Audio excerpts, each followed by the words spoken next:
Is this an awakening moment or a demand for reform? What do you read from what you're seeing from the electorate? I think there is an underlying factor here. At one point, I think I made the point that 2027, election is going to be about Ruto versus the economy. I said that at the beginning.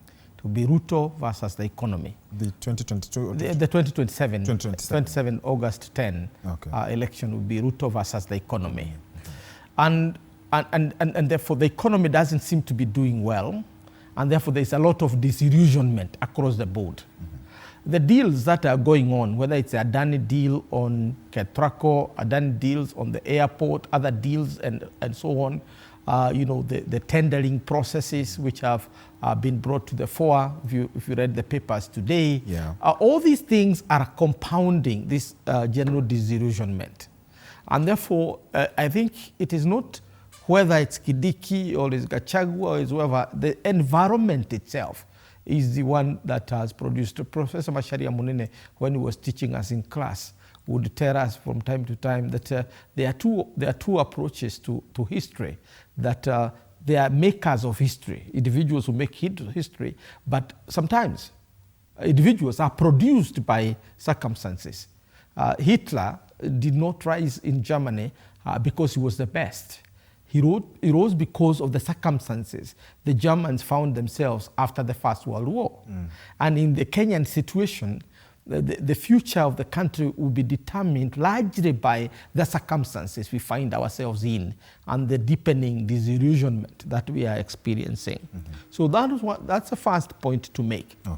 But when it comes to the role of individuals, Mount Kenya as a region, and let me say, we normally see Mount Kenya as three parts. There is Mount Kenya East, which is largely other communities other than the Kikuyu, Embu, Bere, Shuka, and Meru. And on this other end is Mount Kenya Central, which is largely the Kikuyus in the so-called the heartland or homeland. We're talking about Nyeri, Kirinyaga, Murang'a, and Kiambu. And then we have Mount Kenya West, which is now what you'd call diaspora. We're talking about Laikipia, Nyandarua, and Nakuru. And then we can talk about the Raja diaspora, where other Mount Kenya people have settled, whether they are Merus, Embus, Kikuyus, or whoever, they have settled outside their native, their homeland. Now, the real disillusionment is within Mount Kenya Central and part of Mount Kenya West. That's where the real disillusionment is. And when you come to the Mount Kenya East, there is this assumption that, Kidiki is for Mount Kenya East.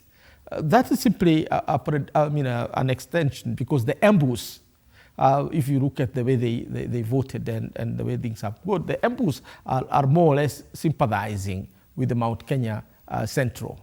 Now, the issue is that Gachagua himself contributed to this, because when he knew that his goose was about to be cooked, he said, I'm going to do the Samsonian strategy. I'm not going down alone. So he radicalized the region, and that also contributed to the anger you saw in the National Assembly, because you cannot radicalize Mount Kenya region without at the same time drawing criticism from the rest of the country. Why? Because Mount Kenya is such a significant figure or feature, or if you wish, a region in the entire of the Kenyan body politic.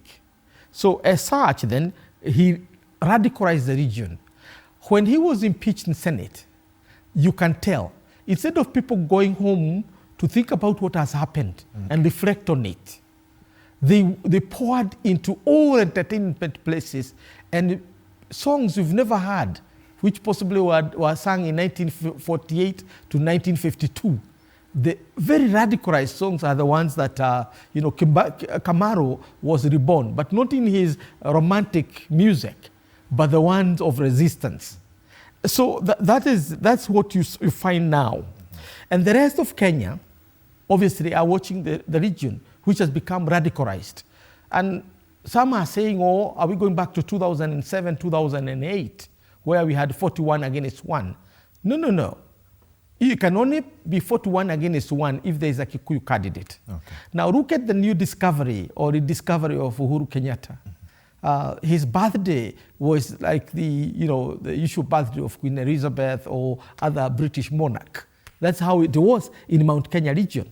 I guess it's a way of assuaging their guilt because they voted against Uhuru en masse. And now they find themselves where they are, and he had told them that this is likely to happen.